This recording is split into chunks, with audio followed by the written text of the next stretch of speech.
చర్మ వ్యాధి మీద వచ్చే ఫంగల్ ఇన్ఫెక్షన్స్. ఈ ఫంగల్ ఇన్ఫెక్షన్స్ ఎవరిలో ఎక్కువగా కనిపిస్తూ ఉంటాయి? మెయిన్‌గా చిన్నపిల్లల్లో ఎక్కువగా కనిపిస్తూ ఉంటాయి. చిన్నపిల్లల్లో అంటే ఏ ఏజ్ గ్రూప్‌లో వాళ్ళకి ఎక్కువగా కనిపిస్తూ ఉంటాయి. స్కూల్ గోయింగ్ ఏజ్‌లో ఉన్న చిన్నపిల్లలకైతే ఎక్కువగా కనిపిస్తూ ఉంటదండి.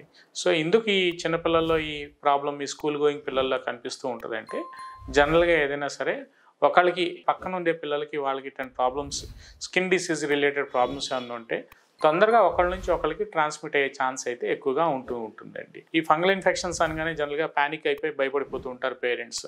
జనరల్‌గా ఏ ఏరియాస్‌లో ఎక్కువగా వస్తూ ఉంటుంది అంటే మోస్ట్లీ మనకి చేతుల మీద కానీ, కాళ్ళ మీద కానీ, లేదంటే వేళ్ళ మధ్యలో ఉండే భాగాల్లో ఎక్కువగా ఈ స్కిన్ తెల్లబారిపోవటం, పొడిబారిపోవటం, ఆ స్కిన్ అనేది ఆ ఏరియాలో కట్ అవ్వటం, నుంచి మంట, దురద అది విపరీతంగా ఉండటం, ఒక రౌండ్ ఒక రూ. 10 బిళ్ళ లాంటి ఒక సర్క్యులర్ సైజ్ షేప్ కాయిన్ లాగా స్కిన్ అనేది పలచబడిపోయి పైన పొట్టులాగా అంటే ఒక పొలుసులాగా ఊడిపోవటం, అక్కడ స్కిన్ క్రాక్ అయ్యి అక్కడ నుంచి బ్లీడ్ అవ్వటం అని జనరల్‌గా జరుగుతూ ఉంటుంది.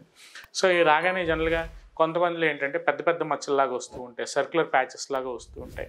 ఇది కూడా మనం ఫంగల్ ఇన్ఫెక్షన్స్‌గానే తీసుకుంటూ ఉంటాం.